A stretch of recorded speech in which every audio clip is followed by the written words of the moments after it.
Tuduhan iblis dalam hidup kita seringkali begini, Tuhan marah sama kamu. Iblis itu tidak hanya berusaha mencobai manusia supaya jatuh dalam dosa, tapi iblis juga sering mengintimidasi kita. Terlebih ketika kita bersalah, jatuh dalam dosa, bahkan ketika doa-doa kita mulai tidak dijawab, kemudian saat kita ditimpa musibah, iblis pakai momen-momen itu untuk menuduh kita dengan perkataan Tuhan tuh marah sama kamu, Tuhan tuh gak berkenan sama kamu, Tuhan gak peduli sama kamu, Tuhan tuh ninggalin kamu, Tuhan sudah jauh sama kamu. Iblis senang justru membuat kita merasa Tuhan gak peduli sama kita. Iblis senang untuk membuat kita berpikir Tuhan tuh marah sama kita, Tuhan tuh ninggalin kita. Saya gak tahu apakah Anda pernah ngalamin begitu? Memang dalam Roma 6 ayat 23 berkata, sebab upah dosa adalah maut, tetapi karunia Allah ialah hidup yang kekal dalam Kristus Yesus Tuhan kita. Kita harus tahu bahwa memang Tuhan marah saat kita berbuat dosa, tetapi ada kemurahan Allah yang tersedia bagi kita jika kita mau berbalik kepada Dia. Mungkin Anda pernah berpikir,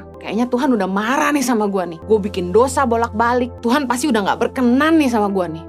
Gue sih gak layak deh. Pernahkah Anda berpikir gitu? Saya sudah tidak layak, Tuhan marah sama saya. Siapa sih yang gak pernah buat salah? Siapa sih yang gak pernah jatuh dalam dosa? Justru jangan tertuduh, tapi bertobatlah sungguh-sungguh. Yohanes 8 ayat 44 berkata, sebab ia adalah pendusta dan bapa segala dusta. Iblis itu pendusta dan bapa segala dusta. Dia suka bohongin kita. Tahukah Anda bahwa kebenaran firman Tuhan, Lukas 19 ayat 10 bilang ini, sebab anak manusia datang untuk mencari dan menyelamatkan yang hilang. Justru Yesus datang untuk mencari dan menyelamatkan yang hilang. Tuhan tuh gak mau kehilangan kita. Itu kebenarannya. Tuhan tidak pernah meninggalkan kita. Seperti Bapa yang menunggu anak yang bungsu pulang, tangannya selalu terbuka buat kita. Tapi yang selalu iblis pakai untuk menipu kita adalah gini, Tuhan marah sama kita, sehingga kita takut untuk kembali kepada Dia. Mari kita lihat sama-sama tentang perumpamaan anak yang hilang dalam Lukas 15 ayat 18. Anak bungsu berkata gini, aku akan bangkit dan pergi kepada bapakku dan berkata kepadanya, Bapa, aku telah berdosa terhadap sorga dan terhadap Bapa. Aku tidak layak lagi disebut anak Bapa. Jadikanlah aku sebagai salah satu seorang upahan Bapa. Tahukah Anda bahwa dosa selalu mendegradasi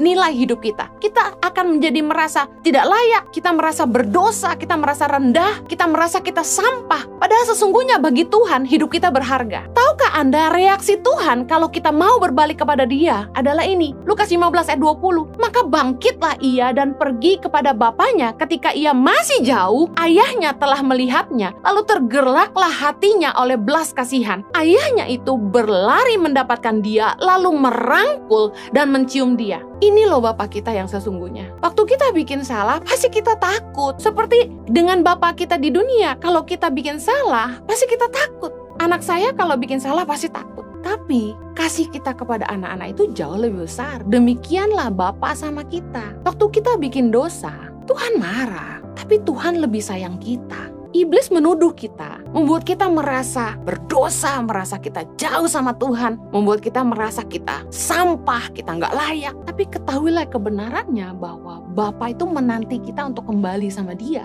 Karena bagi Bapa, hidup kita berharga.